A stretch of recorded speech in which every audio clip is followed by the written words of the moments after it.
This is BBC World News Today. I'm Alpa Batel. Our top story. Zimbabwe's newly elected President Emmerson Mnangagwa has called for unity following violence that left 6 people dead. The opposition leader claims the results were corrupted. Well, let's stay with that story because the bitter dispute over the outcome of the election in Zimbabwe is a big story here. We're joined now from Washington by Alex Magaiza, who is a former advisor to the opposition MDC party. I wondered firstly what your thoughts were on this election. It is generally accepted that this was a huge improvement to previous elections. And should, Chamisa back down to keep the peace?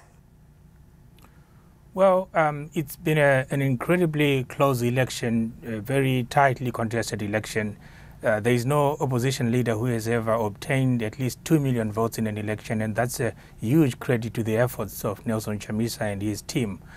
I think what is important is to understand that the people of Zimbabwe need to be given an opportunity to be heard, that the people who have voted should have their will respected, and if there are any disputes, if there are any issues that need to be resolved, then they need to be resolved. I do not think that the issue of peace is very important, absolutely important, but it does not detract from the need to make sure that whoever governs this country, Zimbabwe, for the next 5 years has got a clean and legitimate mandate. You say whoever governs the country. Are you not accepting the result that Mnangagwa has won this election?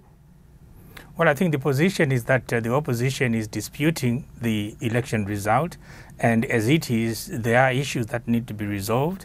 And I think it's important that the opposition and any other parties who may have questions that need to be resolved, that those things be resolved, of course, using the legal and constitutional channels that are available, that it be done in peace and that there be no violence. I think it's critical to achieve that. The point really is that the people of Zimbabwe need to be allowed to have a chance to exhaust all the channels that are available in order to provide a clean mandate to whoever goes on to govern Zimbabwe. If it's Mr. Mnangagwa, great. If it's Mr. Chamisa, great. Whoever it is, I think Zimbabwe needs to move forward, but it needs to move forward from a clean slate. The opposition says it has evidence of rigging. Why doesn't it just produce it? Well, there are channels, there are avenues through which that evidence is presented. I do not think that it is fair to ask the opposition to use mechanisms or means that are not part of what is provided by the Constitution. They will do so, as far as I understand it, and if they are not able to do so, then of course Zimbabwe can move forward without there being any legal challenges. But let them use the avenues that are available to them. Just I think briefly, it's only fair. I wanted to ask you, President Mnangagwa has said that the MDC has a role to play in the country. Do you think that Chamisa will accept a role if it is offered to him?